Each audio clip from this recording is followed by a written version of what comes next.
Guys, it's John, and I just wanted to go through Sunday's slate. Thought I'd get it out today, that way people had some time to make their picks.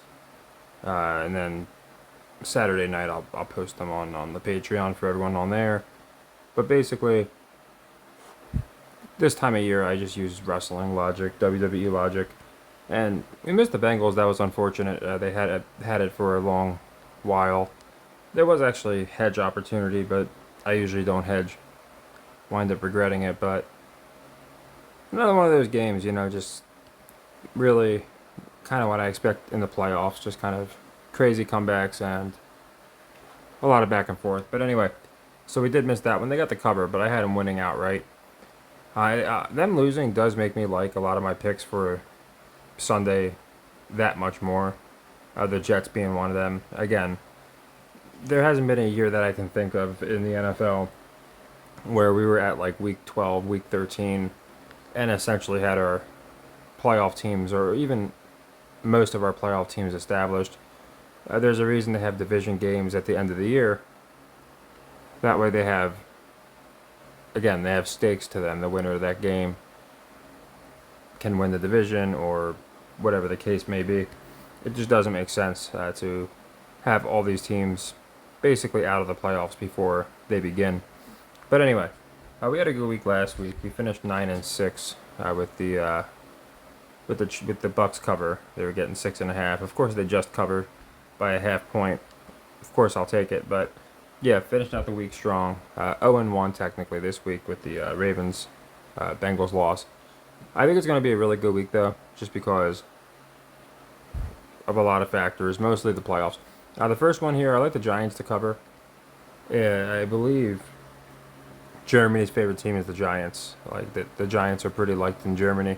So actually, no, I think it's the Chiefs. It is the Chiefs. It's the Chiefs, and then I think it's the Giants. They're one of like the top three teams there, and they don't care at all about the Panthers. Nobody does. So I expect Danny Dimes here to have a pretty good game and cover the 6.5. So I got the Giants covering there. Chiefs, I'm gonna call this now. I always like to reassess, and obviously at the beginning of the year, I had them making the Super Bowl and winning it. That has not changed.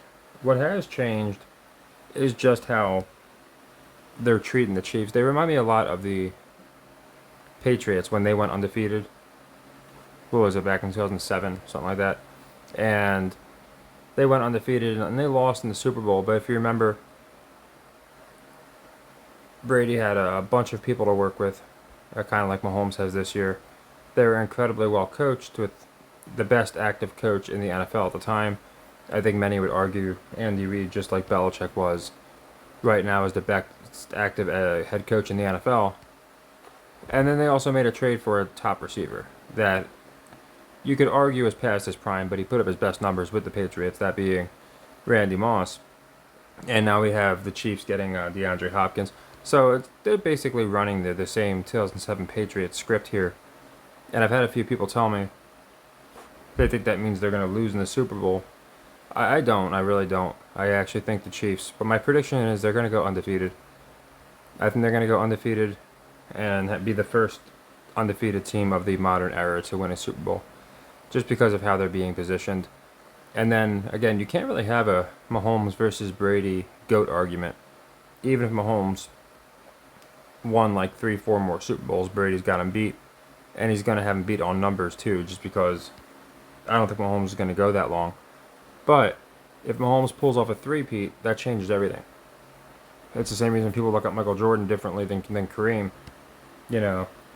If you're looking at the numbers, if you look at any objective metric, Kareem Abdul-Jabbar is the greatest basketball player of all time. It's not even close. But Michael gets that treatment. He gets it for two reasons. One, because of the three-peats. And the real reason he gets the treatment, and I'm sure people know, it's not the fact that Jordan was the best basketball player. He was the biggest draw. By that I mean he made the NBA by far the most money.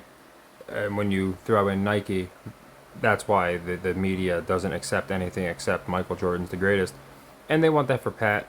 I don't know if they're going to have him pass Brady, but a three-peat's the only way to do that. I think they cover the 8 points.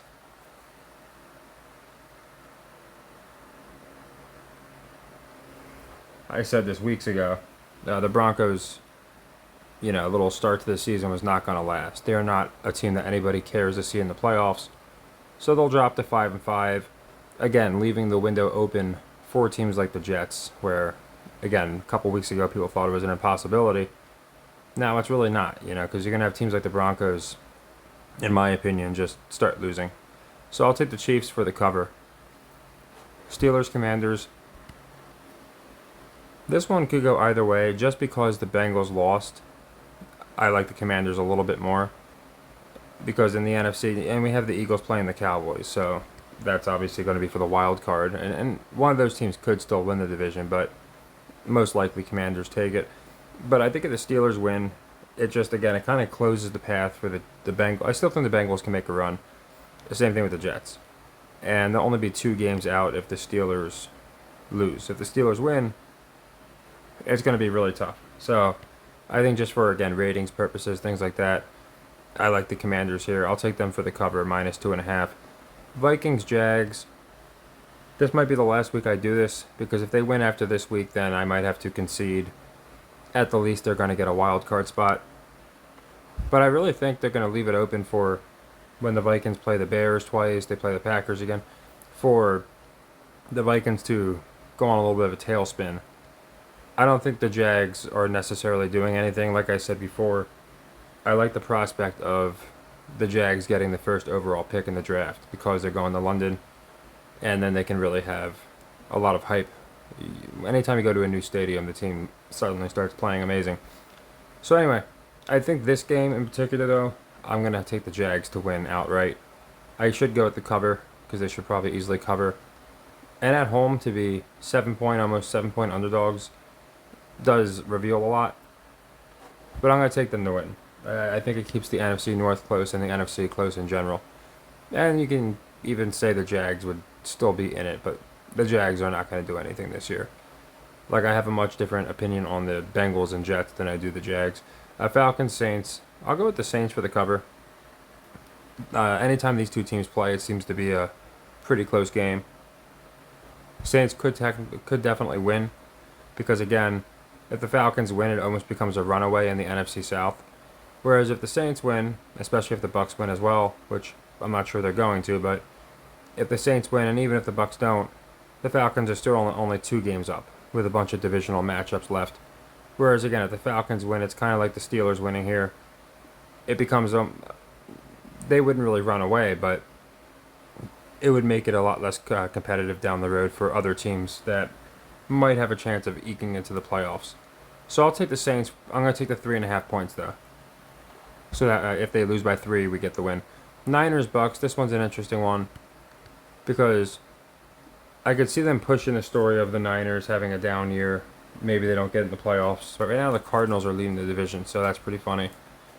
And the Niners, they're not last right now. I think the Rams are, or they're tied with the Seahawks for last. But if the Niners lose with the right circumstances, they would be last in the division, which is an interesting stat in my opinion. And that's another reason we sometimes don't always. We're going to have more, I'd say, above average weeks when we could have amazing weeks because I pick a lot of underdogs. So it'd be like this one right here. I feel like either the Niners are going to, if the Niners win, I think they're going to cover anyway. I'm actually going to go with the Bucks.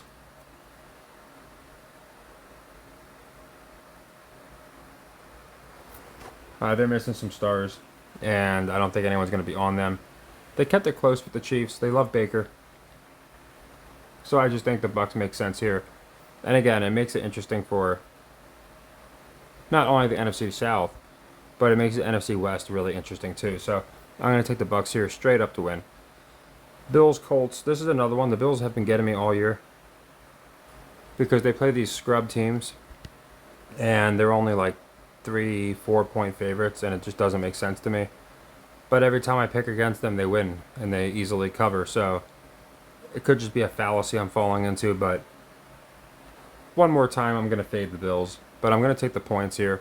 I'm going to take the Colts plus 4.5, just because I think it's going to be a close game. Everyone's going to be on the Bills here. Vegas is not going to pay Patriots Bears. This one's interesting because I have two firm beliefs.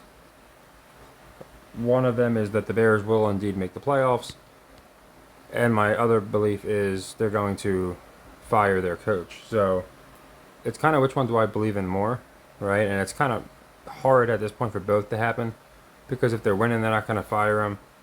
But if they lose to the Patriots, their playoff path becomes slimmer than Kamala's was on the third hour of Tuesday night. It just doesn't look good for them at all. That being said, I'm going to take the Bears to cover here. I think they eke it out, and maybe they sneak in the wild card, get embarrassed or something, and then they get rid of their coach. I don't see them keeping Matt Eberflus that long. I think it's going to be an in-season firing, and my gut's almost telling me they're going to lose this game, because then you have a perfect excuse to fire the guy. He lost on a Hail Mary because he screwed up on the play before. They've lost at least 2 games because of his time management this year. He burns timeouts like they're candy. And then to lose to the Cardinals and Patriots back-to-back would be pretty pathetic in my opinion. So I almost feel like switching it up and going Patriots, to be quite honest. But I'll stick with the Bears -6. I have faith that they're going to keep the NFC North pretty close. But again, if the Patriots win, we can kind of see exactly where it's headed. The guy gets fired after losing to the two arguably worst teams in the game. Cardinals have had a better year this year than people expected, I think. They're kind of back to normal. But they're still not a great team. They've had a couple good upsets. But yeah, I'll take Bears -6, just with a big eye on Matt Eberflus. Titans Chargers here. I will take the Titans just eked out a win. Chargers getting a pretty heavy spread, again, at home against a crappy team, so I can kind of see why. I'm going to take the Titans for the cover. I think the Chargers might have a couple hiccups. They're going to, I think, definitely get the win. Again, you got to get them in the playoffs so he can go up against his brother again. And they would actually match up with the Ravens in most probability because they're a wild card team. Whereas the Chiefs are going to win the division. So anyway, I'll take the Chargers -7.5. Here's another one I might be doing for the last time. Because there's some, I've been a little stubborn with the Vikings.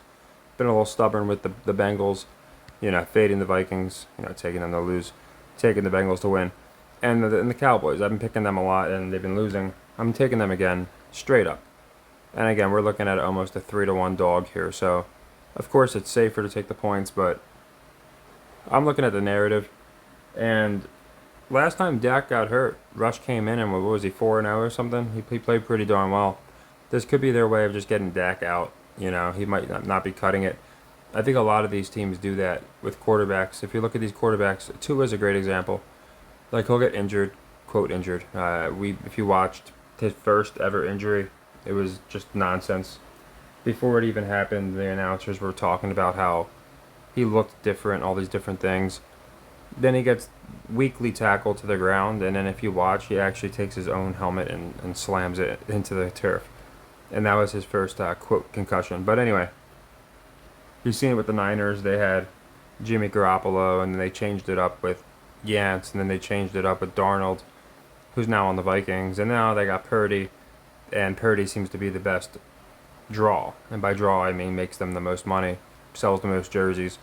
So they might want to give Rush a chance. So I like the Cowboys to win here. Again, it keeps them in the race. And I don't think many people believe in Rush, but they made a whole point of how he came in last year, and I think the year before maybe too, and did well for Dak in his absence. So Cowboys straight up. This one's a weird one because I think there's no doubt the Jets win.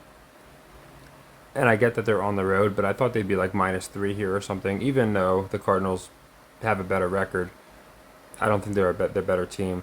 So I'll take the Jets to win. I'll take the -1.5. Who knows? They could win by 1 point, I guess. But to avoid the Vegas juice, Jets -1.5 here. Lions, Texans. This one's probably the hardest to pick out of all of them, to be honest. It could go either way.